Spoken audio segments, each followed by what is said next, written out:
everybody! Hey guys! Welcome to another episode of Take 47. Last episode we were talking about the MCU Phase 1, and now, of course, progression. We are discussing the Phase 2 of the MCU, which the 6 movies are, please correct me if I'm wrong, Iron Man 3, Ding. Thor the Dark World, Ding. Winter Soldier, Ding. Guardians of the Galaxy, Yep. Ant-Man, and Age of Ultron. Yes, but Age of Ultron actually came before Ant-Man. Oh, right. That is 100% accurate. I apologize. But those are the 6 movies we are going to be talking about on this episode. So if you guys haven't seen the episode before where we are discussing the first phase, definitely check that out. And without further ado, let us get into this, starting with Iron Man 3. Now, Nate, would you like to discuss the overall plot of Iron Man 3 for us? Yeah, I was just saying before we recorded that I think the script was what they could decipher out of the food stains on wrappers that they found in a dumpster outside of Denny's. Wow. Those some strong words. Very strong words. Yeah, so So it's fair to say you don't like Iron Man 3. I don't like Iron Man 3. We'll get into the many suits and their remote control abilities and my problems with how that plays out in the movie a little bit later. But my big gripe is the Mandarin is, for the majority of Iron Man's... That was a comic villain, right? Yeah. The Mandarin? The Mandarin is basically like he is Iron Man's Joker or Lex Luthor. He's a big deal. The enemy. That's not what I got. And this they wasted it by combining it with another character that didn't need to have the name Mandarin attached to it, and in another way just using it as misdirection. So the misdirection, of course, is Ben Kingsley's character, who is presented as the Mandarin throughout most of the movie until we find out that he's just an actor and an idiot playing the part. And then Aldrich Killian is the real villain, and he says I am the Mandarin. Yeah. That's such a lazy reveal. Really is. Why did they even feel the need to have that middleman? My biggest problem with my biggest pet peeve with movies that have like a rich lore that they're pulling from, adaptation movies, is when they do fan service that only makes sense as fan service. Like, they don't work it into the movie in a way that matters. Oh, it's just, and here's this thing. Yeah, so they just say it, and it's just kind of like okay. The name Mandarin matters to fans because, just like when they, with the Nolan Batman trilogy, people cared that they were bringing Joker in. Yeah. But if it wasn't the Joker and it was just somebody that's like, call me Joker, now I'm gonna throw pumpkins at you. It just doesn't make sense. It just lets them market it as having that character you've been waiting for. With that being, that's funny because I didn't know anything. I don't know anything about the Marvel comics. Yeah. So when I watched this movie, I didn't know the significance of the Mandarin in the comics. So I definitely didn't think it was a perfect movie, but I liked it.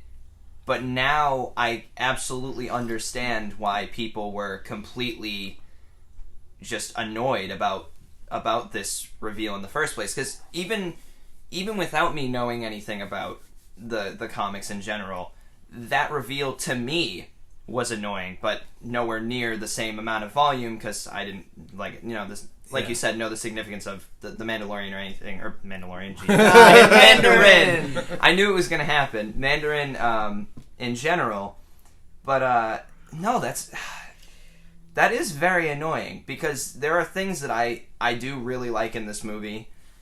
I like that. I mean, I'm sure some people may have been annoyed with this, but I like how Tony doesn't have access to his suits for most of the runtime.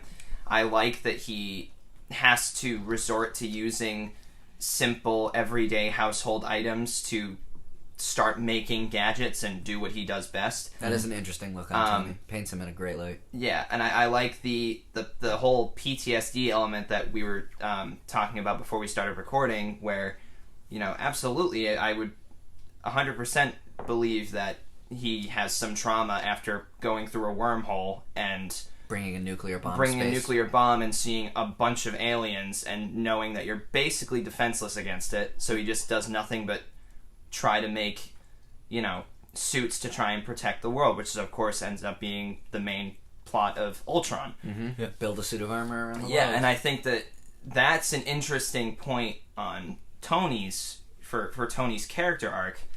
I think the world building is good in this movie. It sets up what they intended to be the. I don't think they initially intended Ant-Man to be the Cap on Phase 2. I think the next Avengers movie was supposed to be. Yeah. I don't know whether they just thought. This is how Phase 3 ends, though, on a weird little tale there, because Spider-Man Far From Home is technically the end of Phase 3. Phase 3. So some of it is. I think they're like, it's okay to have like a whole movie as an epilogue. But it sets up Tony's motivation for doing the things that eventually becomes an even greater threat. Yeah. I want to ask a question, if I ask can. Away. So Iron Man 3 came out in 2013. Yes. And I didn't really care then, to be frank. So I wasn't exactly keeping up with the advertisements, but I just wanted to ask.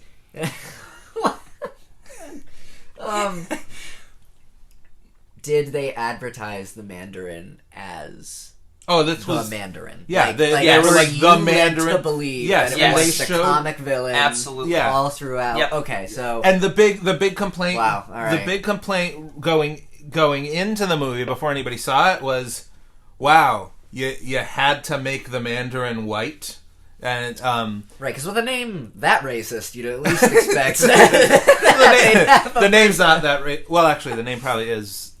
The naming probably was racist because Iron Man he was born out of the Vietnam War, if I'm not mistaken. Maybe Korean, but I think it's Vietnam.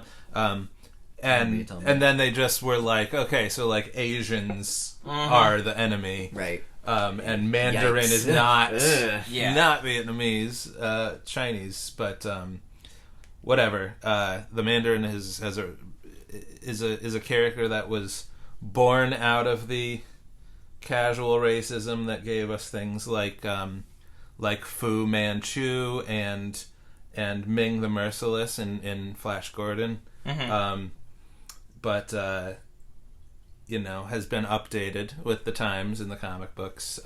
Although I haven't looked recently, and I think throughout the 90s they mostly kind of ignored him, at least in the Iron Man comics I was reading.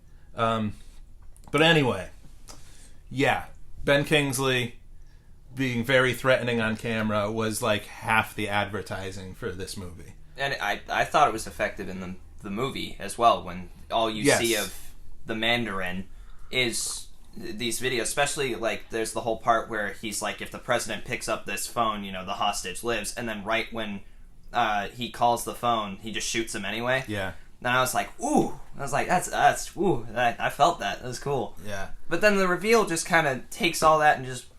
Yeah.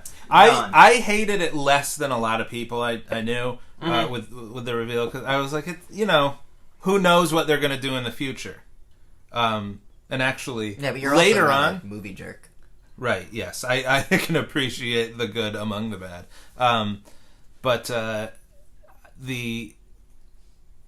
it took the wind out of the sails, and there's a filmmaking technique where if you have one enemy that's already been set up to be very threatening, Right.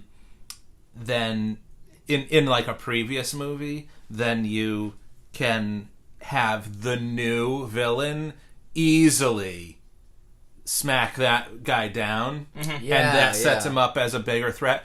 Or you have the hero very easily taking care of another problem with that earlier villain, and then you understand that the new one is a bigger threat simply because he doesn't easily take care of that. And they kind of sort of seem to rush it in. Like, we'll set him up as the big villain, and then there's all this reputation from the comics that people are expecting him to be big. So then when he's a buffoon, then our real villain will seem that much more threatening. But that they set up that real villain as a buffoon from the beginning, so it wasn't. Oh, so there's never a letdown. It's just always a letdown. Yes. Yeah. Aldrich Killian literally shows up on screen with like a limp, a walking stick, and he's just kind of like, "Hi, Tony." Like, he kind of reminds me of Jamie Foxx in Amazing Spider-Man 2. Yes. How he's just very like nerdy, and like Spider-Man like fixes his hair and stuff and just doesn't even acknowledge him or whatever. Like, it just kind of reminds me of that. Okay. But it does show getting the picture he's the picture of health and charm later on. Yes. And that's because of the extremis. Yeah. So it fixes it just fixes you to what you're supposed to be, and until it makes you explode. Yeah. Tony is the one who perfected the formula for extremis on the back of a hotel card when he was drunk. Because in the beginning, like the Tony Stark is narrating how he's like, ghosts always like bite you in the ass at the end of it all. So I do like the action in some of the scenes that don't involve Tony wearing a suit.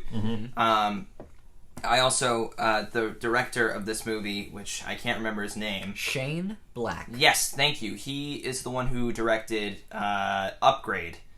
And that has some really good action, too. So, like, he definitely has a knack for creating, like, really fun action sequences. Because there is a scene where Tony's wearing, like, a couple Iron Man attachments. But he's using, like, guns and stuff like that, and he's kind of just like flying across the room, shooting an Uzi, and like I don't know, it was cool because he was just sitting like on like he was tied to like this like bed frame. Kinky. Yeah, I was about to say it's vertical though. I think, yeah, right? it is vertical, and he's like waiting for his suit to show up, and he's like, "You guys are gonna be dead in like 5 seconds." And the guards are like laughing at it, and then right when it busts through the window, he's like, "Bam! There we go!" And then it was just really really cool. Takes care of business. Yeah, like usual. I definitely think the action sequences were really fun to watch. I did like that scene.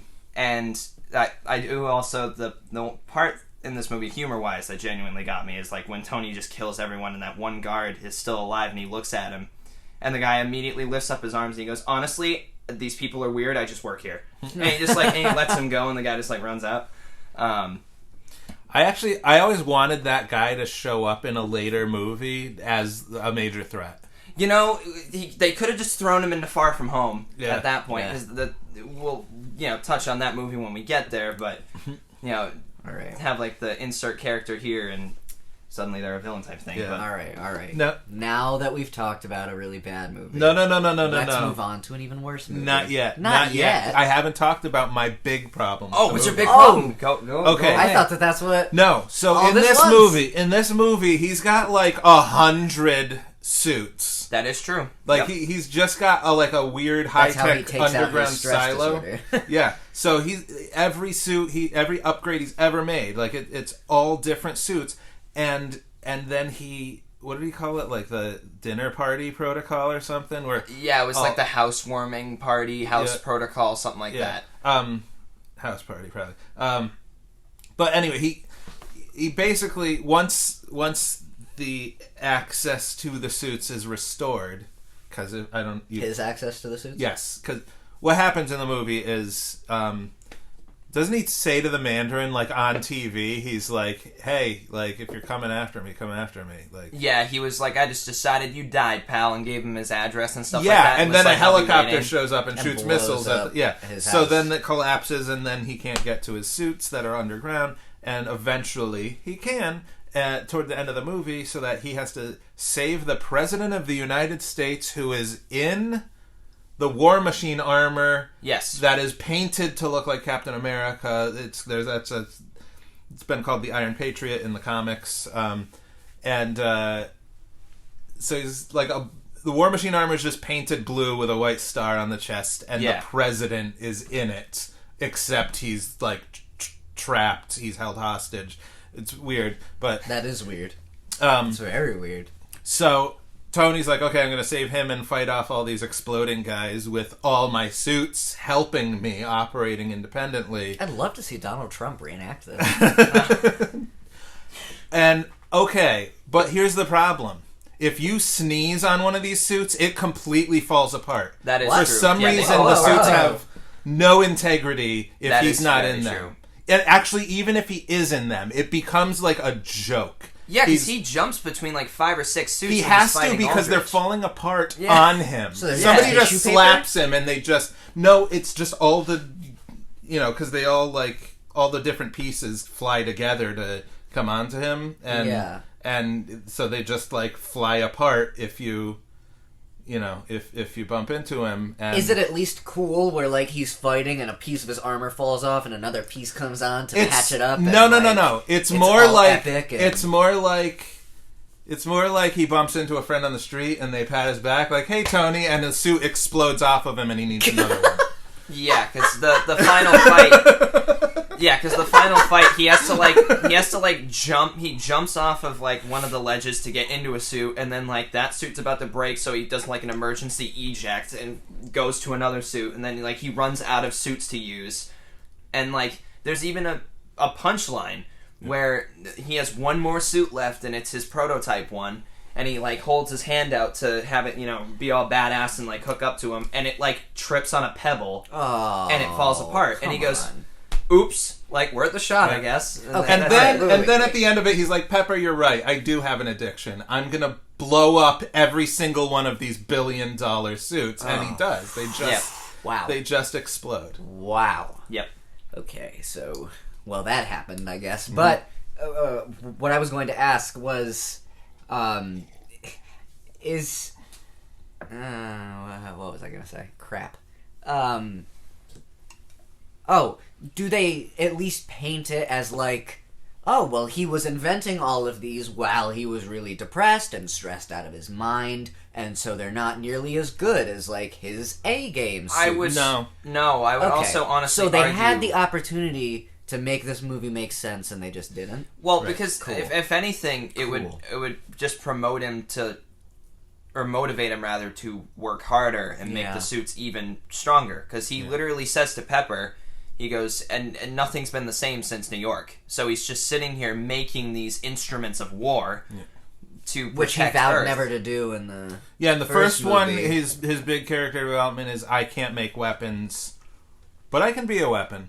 And then his the second one is, geez, I really got to stop being Iron Man because this is bad for me. And then there's... But then he discovers an element that makes it good for him. Yes.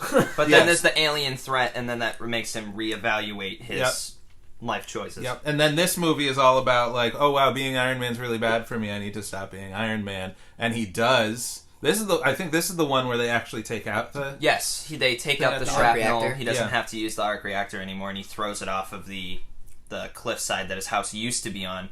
And and he's like, "I am Iron Man." Yeah. And then the movie ends, and it's like directed by Shane Black. Blah blah blah. And so next time. most of Iron Man's appearances in the MCU. I shouldn't say most of his appearances, but most of the Iron Man movies and most of the Avengers movies are about how he shouldn't be Iron Man, and he's like, "Yes, I really like. It's not good for me. It's not good for anybody, and I'm going to stop doing it." And then everyone gathers around him and is like, no. No. You are Iron Most Man. people are like, yeah, you really got to stop. Like, this is unhealthy. And good then point. just the next movie comes along and he's totally still Iron Man. Yep. You're right. Never addressed. That is 100% true. Yeah. But anyway, It's a weird. But yes, that is Thing. Iron Man 3. there's one cap to that. What is the cap? There is, I forget, it might Final be cap. Winter We've tried to move on twice. It might be Winter Soldier, it might be Thor, I don't know, but they retconned Aldrich Killian being the real Mandarin in like a little, very short film that is Ben Kingsley in prison talking about how the real Mandarin is still out there and he is coming. Oh, and then Yeah, and that's they do a lot of these little fixes. I think, did I mention in the previous podcast? Did I mention that there was mentioned that there was Phil Coulson talking about the consultant that Yeah. they brought in? Yes, and, yes. Yeah, they do a lot of fixes, and it always seems to have to do with Iron Man. But now given the current state of yeah, I don't think the Mandarin's ever MCU, coming. I was gonna say, like, are they just gonna give him to Peter Yeah, no, for no reason? Or no, I don't think they're ever doing it. yeah, You know, it's honestly pretty amazing that they got all these movies out with as many, or I'm sorry, as little retcons as they Oh, did. absolutely. Like, Oh, yeah. I expected a hell of a lot more 100%. when I they mean, were stringing together this but- epic. Yeah. But Yeah. but still, you're right. Yeah. All right, Yeah. Now we can move on. But to, after Iron Man 3 came the sequel to Thor: The Dark World, and a lot of people were no, really it is Thor: The Dark World. or my bad, I'm sorry, that's exactly what I Sequel to meant, Thor. but yeah, It sequel to is. Thor. Thor: The Dark World. And a lot of people were hoping that this one would be a lot better than the first movie, and Which, if you remember from last episode, we didn't really like all that much. it's incredibly forgettable. Yeah. This did not even live up to that movie. No, I watched this movie for the first time this past week, and Such a strong cast. The I'm sorry only- for- well, that's the thing though. The only part I actually like about it is basically just the returning characters. Yeah. The villain, well, the whole plot of this movie is these dark elves or whatever named one of them named Malekith wanted the ether to basically make the entire universe, pure darkness. and the ether standard villain. is the Infinity Stone, right? The Reality Stone. The ether that's the red stuff, right? I think it's the Yeah. Reality Stone. It is Yeah. one of the stones. Okay. Absolutely. If it's the red stuff, it's the Reality Stone. And like he ends up losing the war. Odin's dad. Bor. Bor. Yes, I knew. The name was so weird when he said Odin's dad's name is Bor. Yeah, Odin, son of Bor. But we don't Yeah, there blame it this. Yeah, don't blame this on the MCU because this is No, that's that's probably simply comic the stuff. anglicized name of Yeah. an actual figure in Norse mythology. But Malekith basically is like, we'll come back, see you nerds.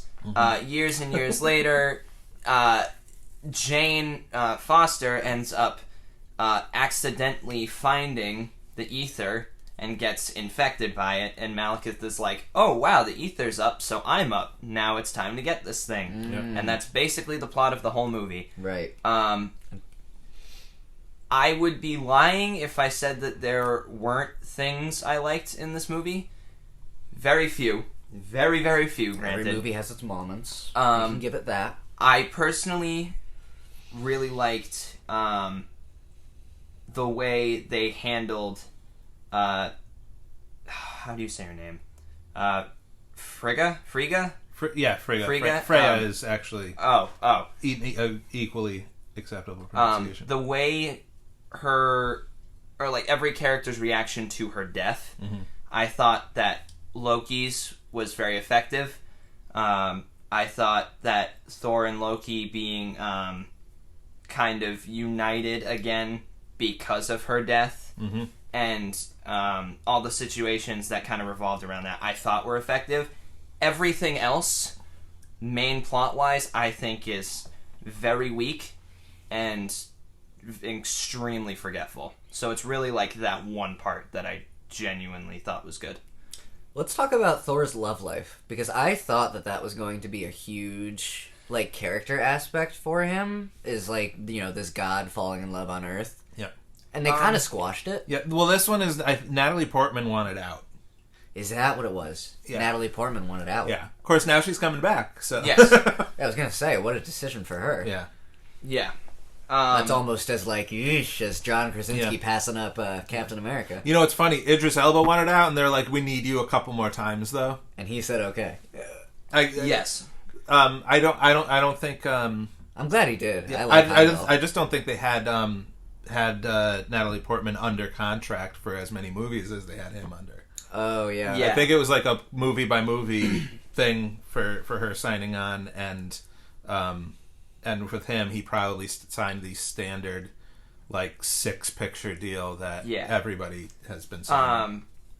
The villain of this movie is played by Christopher Eccleston. Yes, Before and he was who, right? No. It's 2012. Yeah. I thought he was Doctor Who in 2005, I think. Oh, He was the first one in the new series. The 12th Doctor. No, he's the... I'm new to Doctor Who, people who are listening. Probably if they're here for the MCU, there's a good chance that most of them don't even know what you're talking about. So. Good, then I don't look like as big of an asshole. I think it was an absolute waste of a good actor, though. Yes, Hollywood keeps wasting Christopher Eccleston. It's very, very bad. Like, his villain... He's probably one of the biggest, like, wimps in the MCU. He shows up, he's, like, owning Asgard. And then all of a sudden, Thor gives him a boo-boo on the side of his face. And then the most of the movie, the middle act, is him healing. That's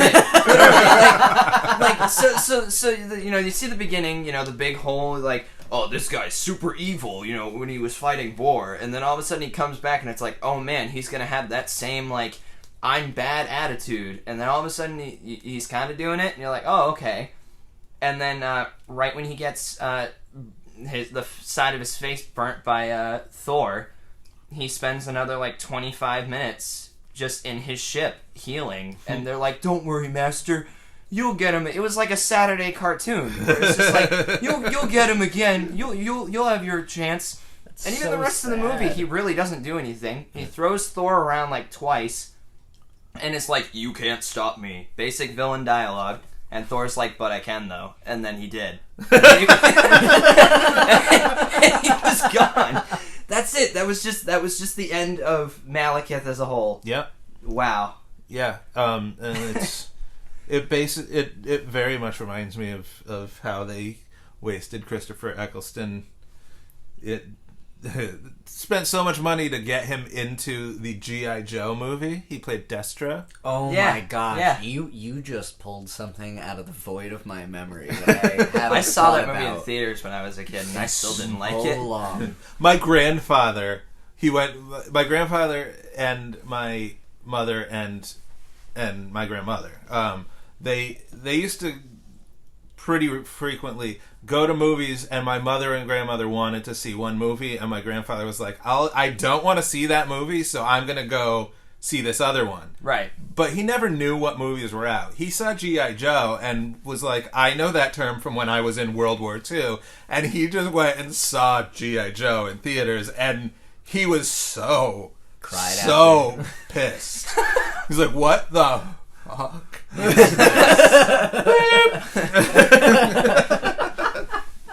I would love to see, like, just go back in time and just see, like, just have a camera in front of his face the whole time, just watching the movie. It's just initial reaction to everything, just being completely appalled by, like, what he's watching.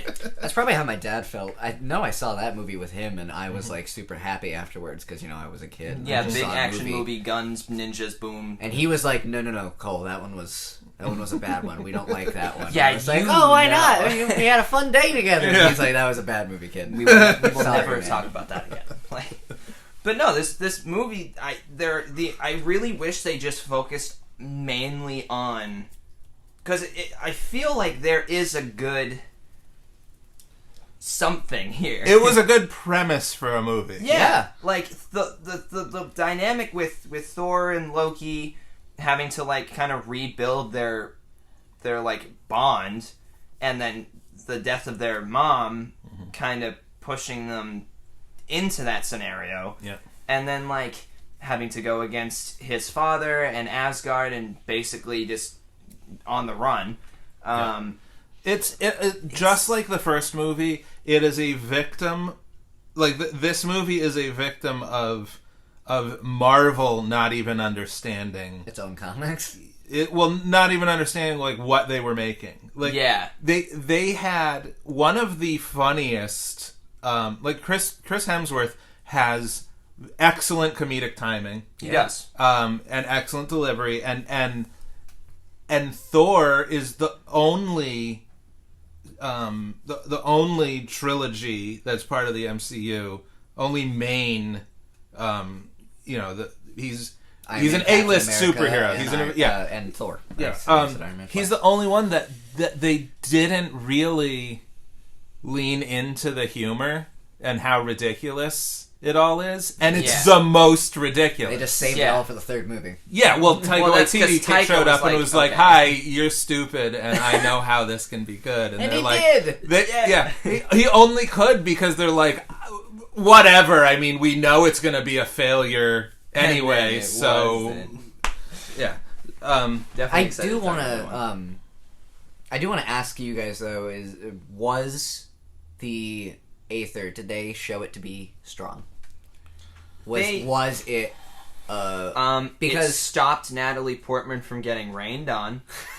Because where I'm standing is like I know all about the Tesseract, right? And the Tesseract is like this big, powerful thing. Everyone wants it, and you see firsthand how powerful it is. And then it turns into the Space Stone, and you're like, "Oh my gosh, this thing that I had." Are you sure? Mind Stone was in the scepter. Oh, you're right. Sorry. You're like, oh my gosh, it's this thing that I have such a good understanding of, turns into another thing. I'm going to carry that understanding of that with me. It develops with it. But it kind of sucks that this movie was bad, because then it makes the Reality Stone like, that one doesn't matter. Well, to be clear, at this point, they didn't know that Aether was going to become an Infinity Stone, and a matter of fact, a matter of fact, they. I'm gonna. I'm drinking coffee. I don't have coronavirus. Oh God! If he does have the coronavirus, you can't catch it through a podcast that we know of. And I also want to point out, he was not drinking coffee at the time that he started. Yeah, you just stop embarrassing me. Oh my God! I don't believe by the time that they were making Thor: Dark World, I don't think they even knew for sure that they were even doing the Infinity Saga, the Infinity Stones. That's pretty amazing, because they're halfway through. Yeah, they're at this point. Yeah. No, when there was sort of a scramble I think Kevin Feige was like, "Hey, everybody, we really should have this." Like, once they decided they were doing the Stones, he was like, "We should make them have already shown up, just like things that have already been here." And they just scramble for like, what could be this stone? Yeah. Dang. Because they definitely didn't treat the Aether as if it was. You kind of pulled back the diamond curtain there on that one. Same. We'll get to it, but same with Guardians of the Galaxy and the orb. Yes. That was the Power Stone. Power Stone. Yes. But like, that one shows up in the movie. They reference that it's the Infinity Stone in that movie. They don't do that for other ones. I'm pretty sure. If I remember correctly, they do, because Thanos tasked Ronan to get it. Yes. Yeah. Okay. But another thing I think this movie suffers from is the human characters. Not so much. I love human. I hate human characters in my movies. Yeah. Listen. For some reason, if you have a movie and most of the characters are gods or some like sort of magical species or something like that, and then you add a human, almost all the time that those humans are either ridiculously annoying or just boring. I didn't have a problem with Natalie Portman, or I keep forgetting his name. The one who's... Selvig? Yes, Selvig, thank you. But I hated their friend. Me too. Darcy? Yeah, I Yeah, think that's... like- if that's not her name, then it should be. I feel like that. I'm pretty sure that is her name. If I'm wrong, I'm wrong. But like, I can't stand when someone's whole character trait is just I'm supposed to be funny, because then every single line they have is supposed to be funny, which means it's not. Yeah. And like when something cool happens, they have to do some stupid witty remark that doesn't land, or like just some stupid line, and it doesn't feel like that's the right time to say it. None of the lines are actually good in the first place, and I'm like, oh my god, it's like I kept rolling my eyes every time she was on screen. I was like, if you just kept this on Asgard, or like, you know, like we were talking about, just the smaller story involving just the Asgardians or whatever, I think this movie would have been way better. Shouldn't have followed so many different things at the same time. Shouldn't have had a terrible I don't even... Like, this movie just annoyed me. It failed because there were good things in it, and that's what makes me even more annoyed. Yeah. Well, and it bothers me that there's stuff that you needed to know, that, like, the buzz about the movie was so poor that when you got to the third... when you got to... Thor Ragnarok? Yes. You got to that, like, you didn't already know that Loki had, like, displaced... is pretending to be Odin. And... It took me a good 3 times of watching that movie before I actually understood all the intricacies. Yeah. Because I still haven't seen... Yeah, because I saw Ragnarok World before I watched Dark I don't World. plan to. So. Ragnarok would have really benefited from the TV style, like, last time on Thor. Yeah, honestly. Last time on Thor. Yeah, but I mean, in terms of Dark World, that's really all I have to say about this movie. I have one more thing to say. And moving on. Yeah, moving on. Captain America: The Winter Soldier. All right. Now, we just talked about a whole lot of disappointing sequels. Finally, a sequel that is actually, I think, better than... I completely agree with you. Yeah. Winter Soldier to me... Right out of left field. Yeah, I thought it was going to be bull crap. Really? Well, after watching... Or after just, you know, keeping up with the Marvel movies, it's like, Iron Man 3, bad. Thor: The Dark World, bad. Winter Soldier? Yeah, when we ended up... I ended up seeing it in theaters, like, the weekend it came out, and, like... I did not expect it to be as awesome as it actually was, because this movie had so much like espionage and like all these crazy things happening that, to be honest, I don't know if this is necessarily like the right take, but it didn't feel like a Marvel movie. Yeah, it felt just more like a almost Bond type movie with Captain America and, like, other Marvel characters. Yeah. It's basically... Yeah, it's James Bond if James Bond was strong enough to hold a helicopter back from launch...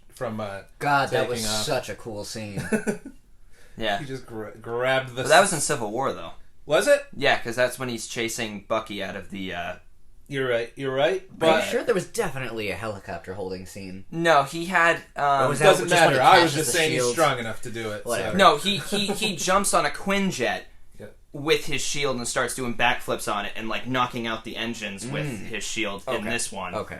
And he dodges, like, a bajillion bullets on his motorcycle. And, you know, there's a lot of, like, crazy superhero action type stuff. But this movie... brings back one of my favorite characters. Yeah, like... Winter Soldier, this movie, there's a lot that goes on in this movie that, and I know a lot of people still say, like, this is one of the better Marvel movies out of the whole MCU, because it's, you know, the whole premise of it being, you know, Steve Rogers is now basically just an agent in S.H.I.E.L.D. He's doing all of Nick Fury's, you know, dirty work, taking care of, you know, pirates and...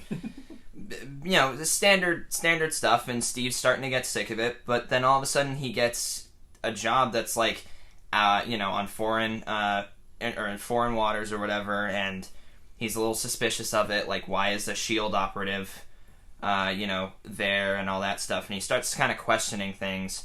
And then Nick Fury starts noticing things are kind of off as well. Things are being authorized under his name that he didn't authorize. He can't access files. And he thinks that SHIELD is compromised. And that's when it starts going downhill, because SHIELD is compromised by Hydra.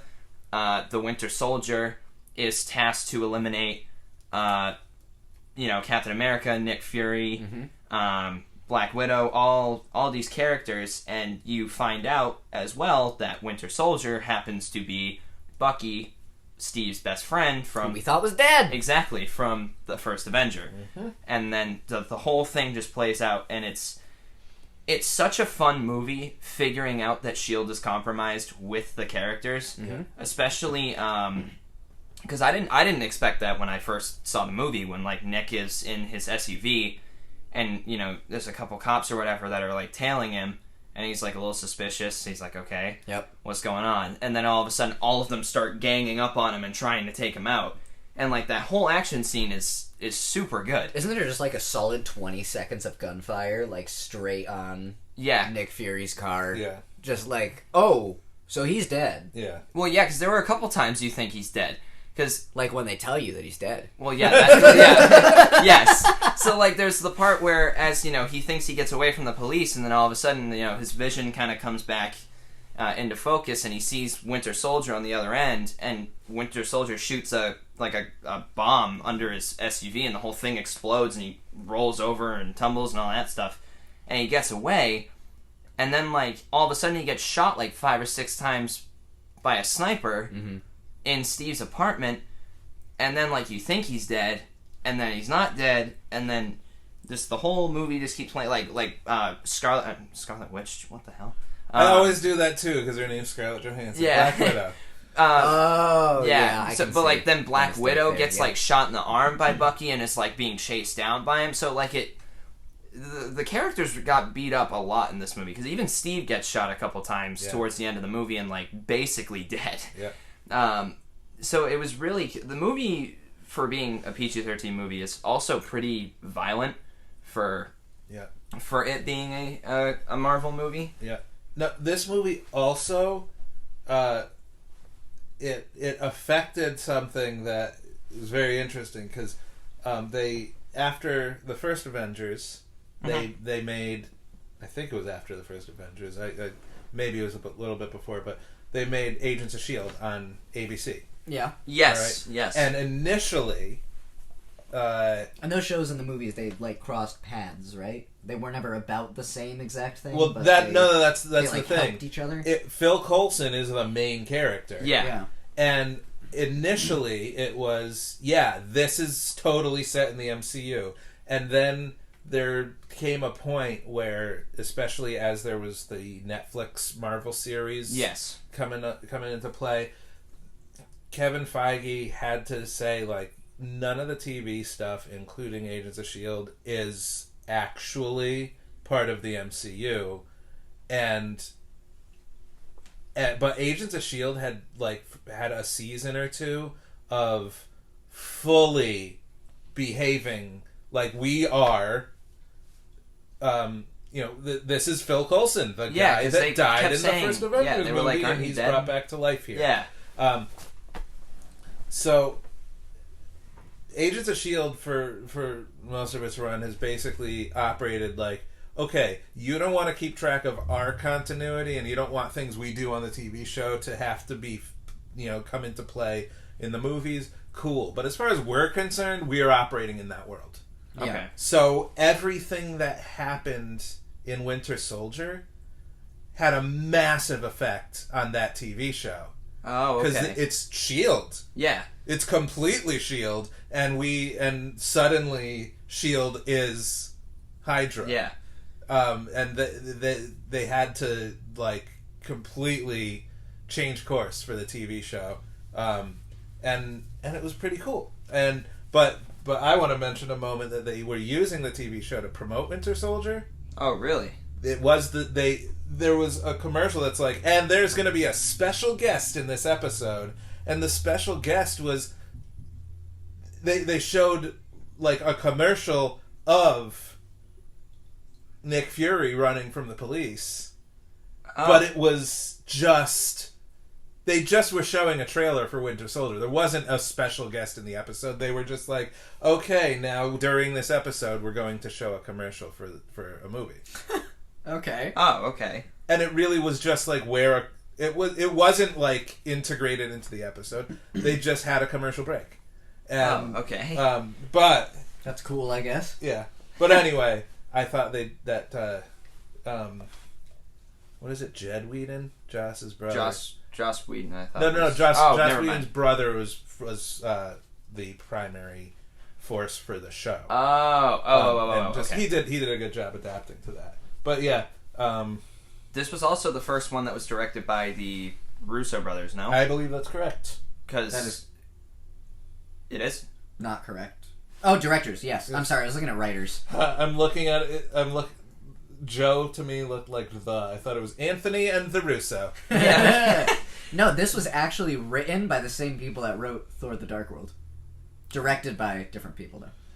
Well, Interesting. that is very interesting. That is very interesting. Yeah, because this movie is not even in the same universe. There's as so much. As far as the same quality. universe of quality. Yeah.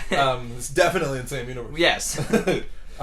It just goes to show that writing is not the only thing that decides what makes a good movie. Absolutely, because the choreography for these fights in Winter Soldier, and honestly from then on, every Russo's movie that came out that is in the MCU has very, very grounded feeling action. Yeah. And I love that. I love kind of like the gritty, kind of shaky cam type thing where you feel like you're in that, scenario with the character. Like you hear every punch, every kick, every broken window, chair, table, whatever. There's just a lot of like emphasis on those moments. Yeah. It really did a favor for Sebastian Stan. Yes. As Bucky, because I was like, afraid of him watching the movie. Yeah, because Winter Soldier was very, very intimidating. I thought he was super, super effective. It's like the eyes. Well, yeah, because he had like that like half face mask that just covered his face, and like.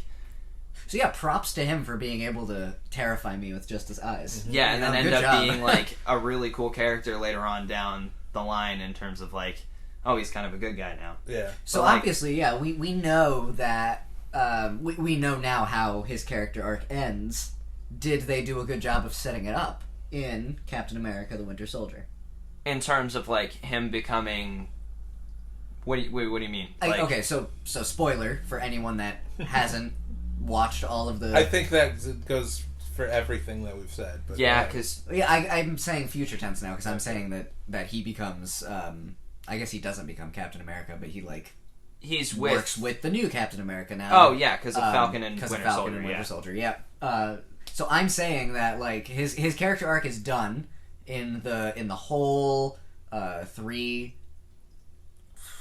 Marvel trilogy. You're asking if this was a good start? Yeah. For... Was this a good we're introducing the Winter Soldier now, and we know how his story ends. I definitely think so. Did they do a good job? Because even telling us that? Yeah, because most of this movie is him being this blank-faced assassin that doesn't hesitate on killing anyone. But there was that scene where Steve ends up knocking his mask off, and when he says Bucky, he automatically kind of drops his guard a bit and is like, who the hell is Bucky?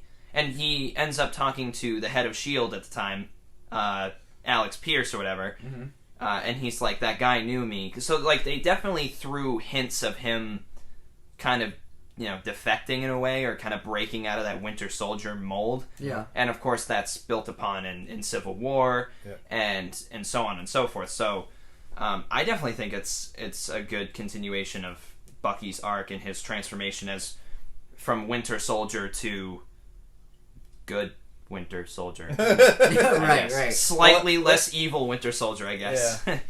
But that's still the big question in Civil War, right? Is he the good Winter Soldier now? Because the real question is, should he be held accountable for his crimes Yes. while he's brainwashed? right, Yeah. that is a good question. But I guess that is a question for another time when we Get to that movie. Get to that movie. But yeah, overall, I also think this movie definitely gave Black Widow a lot to work with. Oh yeah, and that's really big fan of that, because she was definitely one of the, I wouldn't really say like the weaker parts of Avengers. We didn't really know much about her. She they didn't didn't really give her have a lot of time. I think Yeah. that this movie solidified her spot in the Avengers, It's like, okay, she was in the Avengers. Do people like her? Yeah. Winter Soldier? Oh, people like her. Yeah, Okay, yeah. great. Yeah. Not only that, it actually really might be the first time that they really have a second character as like another Avenger in a solo title Yeah. that really plays almost as big a part as the one in the title. Yeah, because she was a very Yeah. big part of Winter Soldier, 100%. Honestly, I think without doing that, without using her there, then I don't know if we'd get Hulk in Ragnarok or Iron Man in Homecoming. Yeah, I agree with that. That's a valid point. And what about Bucky as a character device for Steve?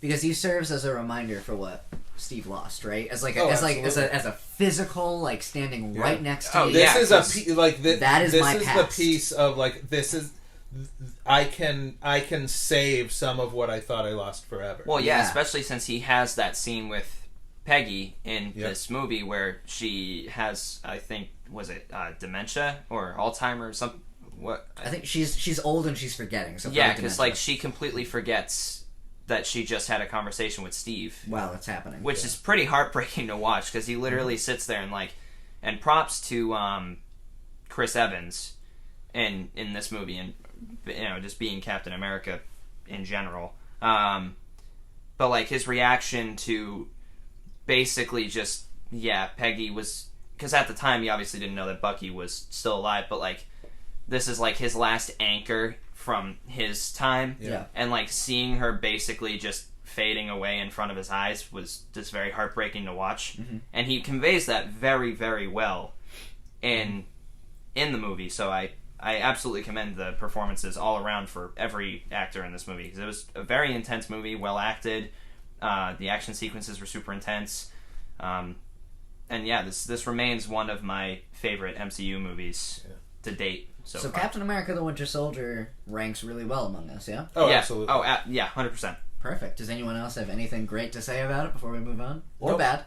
No, I don't really have a problem with this movie. Yeah. I like if anything, if I did have a problem with it, it would be like in the nitpicking territory. Right. To the point where like some action scenes, it's like, all right, you definitely could have killed Cap there. Definitely could. like stuff like that. But Yeah. there's no point in even discussing that, because it's like that in every action movie.